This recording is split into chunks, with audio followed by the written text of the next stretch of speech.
From the newsroom of Impact Alpha, I'm Monique Aiken, and this is your Impact Briefing for Friday, April 21st. Today, I'm joined by Dianne Dillon-Ridgley, Board Chair of the Intentional Endowments Network, to talk about the U.S. financial regulatory landscape, climate change, and transforming financial systems. Hi, Dianne. Hi, how are you? Great. Welcome to the podcast. Thank you. I'm so glad to be here. But first, here's what you need to know from the week in impact investing. This was Climate Week in San Francisco, and just in time for Earth Day, Impact Alpha launched its newest climate finance tracker. The Climate Co-Investor Tracker, in collaboration with Vibrant Data Labs and Second Muse, tracks relationships among venture investors, philanthropists, and others. That ecosystem is making climate investment more resilient in the face of risks, such as the recent collapse of Silicon Valley Bank and the broader venture capital pullback. The tracker also makes clear the role of catalytic capital, especially in the form of government grants for clean tech innovation.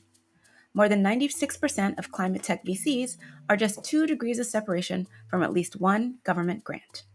Check it out at impactalpha.com/CFT. China manufactures more batteries than the rest of the world combined and is responsible for nearly half of the world's total spending on solar, wind, electric vehicles, and other low-carbon technologies. Yet for all its ambitions in green energy and its embrace of ESG investing, China has frustrated expectations of a bigger market for private impact investing. Impact Alpha contributing editor Dan Keeler dug into the obstacles to the development of an impact ecosystem in China. Here's a trend to watch: embedded finance. It's the practice of adding financing to warehouses and logistics, enterprise software, and other business services, especially in emerging markets. MasterCard's Center for Inclusive Growth is investing $15 million in Accion to stake out inclusive embedded finance. Jessica Pothering has an in-depth Q&A. And finally, in our continuing effort to make boring municipal bonds cool and actionable, we're highlighting the North Carolina Housing Finance Agency's $150 million social bond, which is expected to come to market by May 4th. Proceeds will help homebuyers with less than 80% of the area median income. The bond is featured as part of Impact Alpha's collaboration with HIP Investor, which is identifying upcoming issuances with social and/or environmental significance. Before we turn to my guest today, here's a quick update from the president of the U.S. Impact Investing Alliance, Fran Siegel, about SEC Chief Gary Gensler's testimony before Congress this week regarding the regulator's proposed climate disclosure rules. There are many steadfast champions for the corporate disclosure and transparency agenda among key congressional leaders. Ranking Member Maxine Waters opened with a strong assertion that the SEC's corporate climate disclosure rule will, quote, finally provide the material information that investors have been asking for. Representative Sean Casten emphasized the real material risks of climate issues for investors. And Chair Gensler doubled down on these sentiments throughout, emphasizing that the SEC is, of course, not a climate regulator, but it is in the business of ensuring investors have the information they need to make sound investment decisions. Others, like Representative Ayanna Pressley, brought it back to the human impact of climate risks, imploring that we, quote, put people over polluters. Many in our field tuned into the hearing out of concern that it would devolve into a debate on ESG. And fortunately, for the most part, the debate among members stayed above the fray. That's not to say that the SEC won't face an uphill battle as it moves to finalize the corporate climate disclosure rule, finalize the ESG funds labeling rule, and propose human capital management or workforce disclosures. The impact investing community must continue to rally to demonstrate the widespread support for these long overdue and common sense updates that bring our securities regulations into the 21st century. My guest today is Dianne Dillon-Ridgley, who for over 4 decades has been an environmentalist and human rights activist.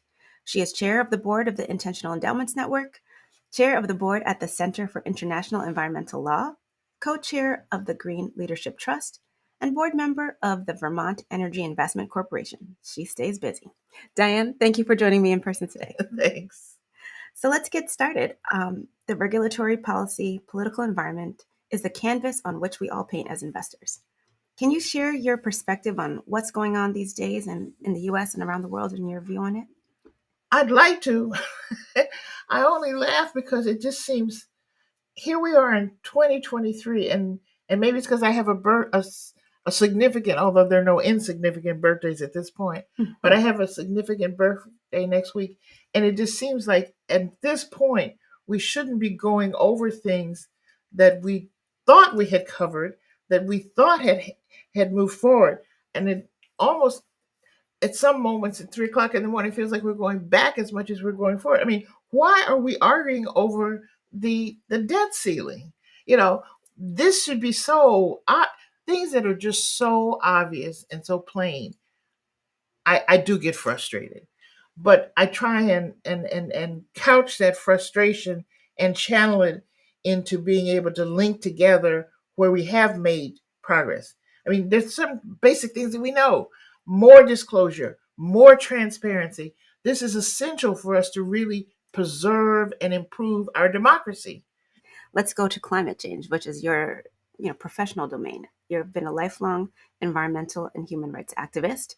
Can you share your view on where we are in climate change and your prognosis for our 2-degree goal, to your point about going backwards? Well, I happen to have been a White House delegate to the Earth Summit in Rio in 1992, and on good days, I look at what was put together in the IRA inside this current Biden administration, and technically, it is in fact the most significant actual policy recommendations and pieces that we've had today.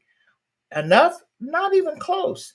I mean, I also look at what we put forward in 1992 at the global level and domestically. That was the tee off for when Clinton was elected to have the President's Council on Sustainable Development. I was one of 25 appointees to that. We had 5 cabinet secretaries.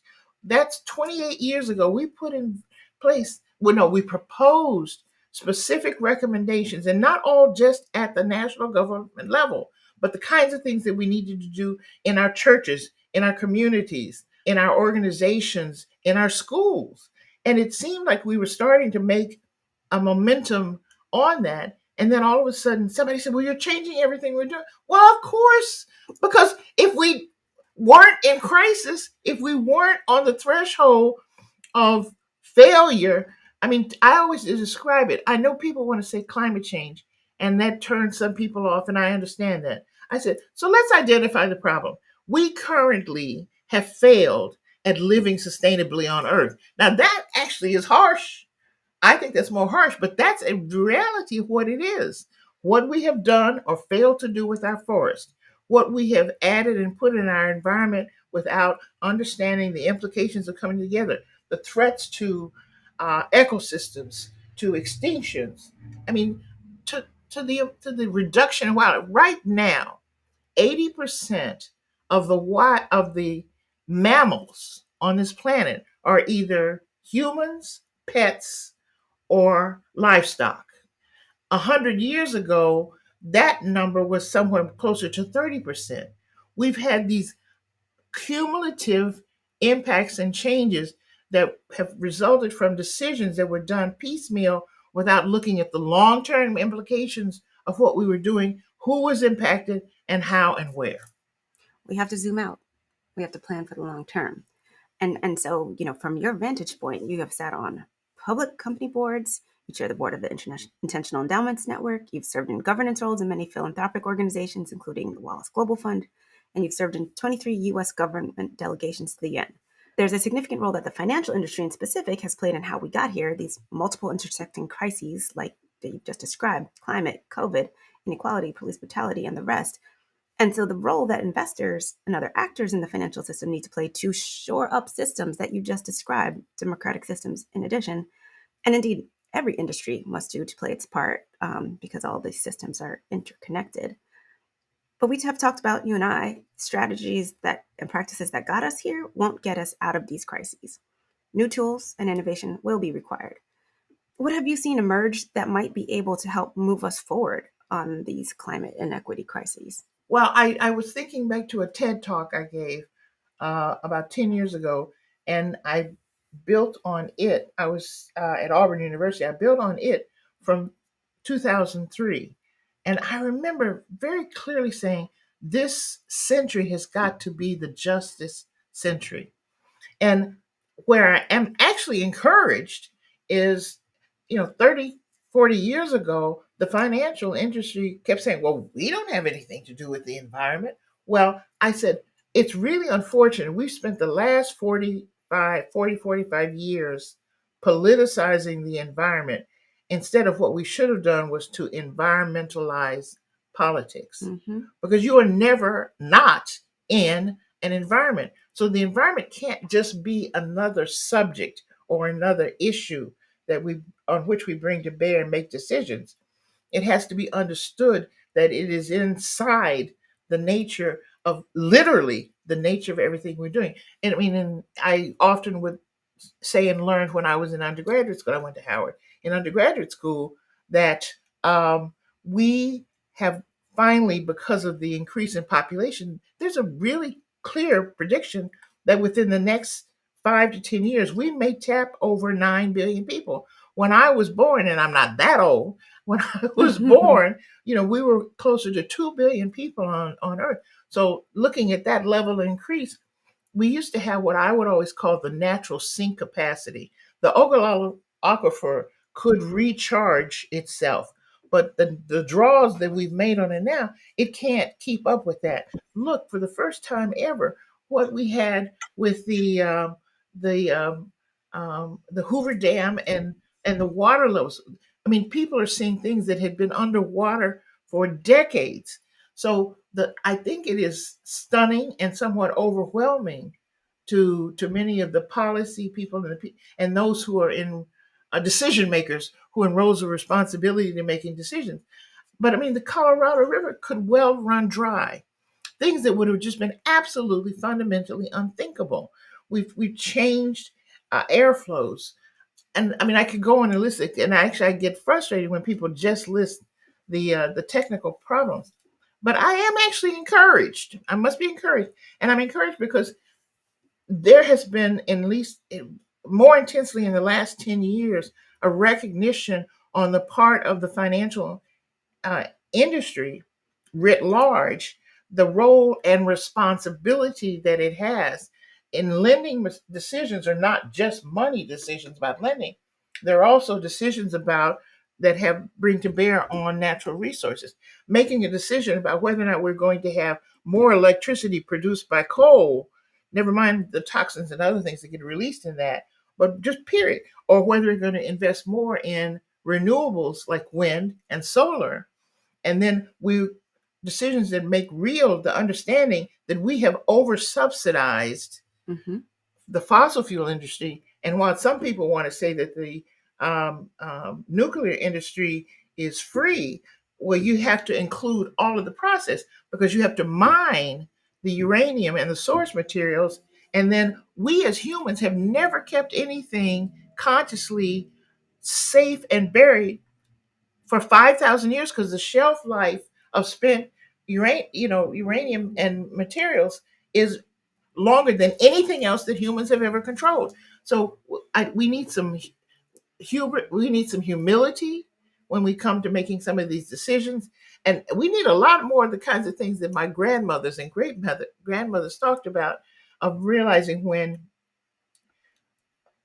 you how do I want to say it, that we are not, I mean, well, yes, okay, we're not God, obviously, but we also need to be, we really need to be not so much modest, but, and humble may not be quite the right word. I'm not sure what, in fact, I have a whole thought about our language sometimes, the legal infrastructure that we have in place traps us into making decisions in ways that have that lead us to more problems. And the old adage is, when you're in a hole, stop digging is the very first thing that you should do.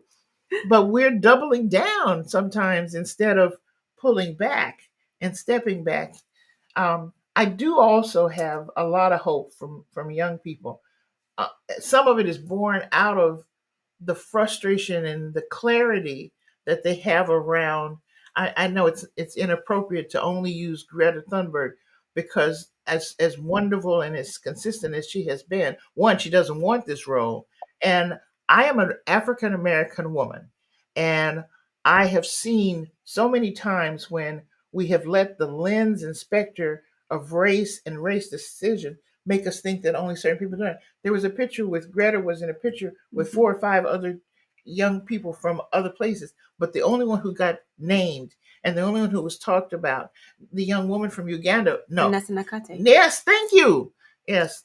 And so, we've got to realize that that we are all in this. Now, this past year at the UN level, the right to a healthy environment, we do it R2HE, was passed. 160 countries complied with it. What was powerful about that also was that it was the first time we've had an equal intellectual and political input from I don't call countries developed countries and undeveloped countries, because right now every country is developing when it comes to sustainability and Mhm. figuring out how to live safely on earth. But the small island states, all who are some of the front line Yeah. in terms of vulnerability. Um, all of the states came together to say, and some people use the global north and the global south, whatever metaphor or framing you might want to use. This literally is, it's not just that it's global, it's everyone. And fundamental levels of equality must be understood and embraced. And that's why I say if we begin by thinking of this as the justice century, and we center justice as the core of what we use as our frame, I think we will make decisions that will honor and respect the Kayapo Indians in South America, as well as the Ogoni people in Nigeria and in Africa, as well as the Sami people in northern Norway. And I'm going to try and pick some other people, but you get the point. Yeah. There are people with indigenous knowledge that has been profound, that has allowed them to farm and have agriculture in places for thousands and thousands of years. The Industrial Revolution is kind of pretty much spun out in 200 years. Mm. It's made amazing changes in terms of the way we live, but these changes have come at a high cost. High cost. And those are the costs we call externalities in finance. And externalities, and certainly earlier this week, at the gathering that we had on Tuesday, Bill talked about Bill Burkhart from the Investment Integration Project, where I work by day, talked about externality denying capitalism, which basically means consequence denying. And what does that mean? We need these new tools because what got us here It's not is not sufficient. going to get us out. We can quote Eisenhower. We can quote Einstein on that, or another one I like lately has I've been this past couple of weeks I've been using Faulkner. It said the past. It isn't even past. So we're literally carrying trauma and holding all of this at once, and it is overwhelming, and I do understand that. I speak at a lot of religious institutions, whether it's at a synagogue, a temple, or a church, and you look at people's eyes, and I try to make a message that isn't frightening or creates fear, but it is tremendous. And if I do believe we still have the capacity to address these things. But even if we didn't, we still have the task.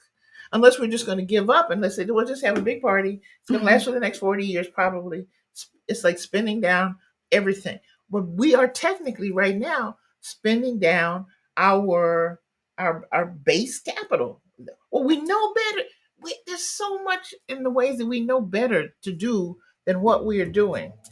There is wisdom and richness of thought and potential for solutions. And we clearly don't know where the solutions are going to come from. So let's have at the party, at the table, a wide enough range that we give the most rich, vibrant opportunity for our decisions to come. We need the innovation in the who and the how and the what in the next next 21st century for us to be able to move forward and actually do something and actually potentially have a chance for the hopefulness that you just described. Well, I think we should leave it there. And thank you so much for joining me, Dianne. Well, it went so fast, and of course I knew it would. Thank you so much for asking me. I look forward to maybe coming back. And I know some other people that would be wonderful at bringing to you more of the rich opportunity that we have, but also the responsibility. Thank you. Thanks. And that's going to do it for this week's Impact Briefing. Thanks to Dianne, Fran, and our producer, Isaac Silk. Ready to try Impact Alpha? Sign up for Impact Alpha Open free of charge directly at impactalpha.com. Want to go deeper?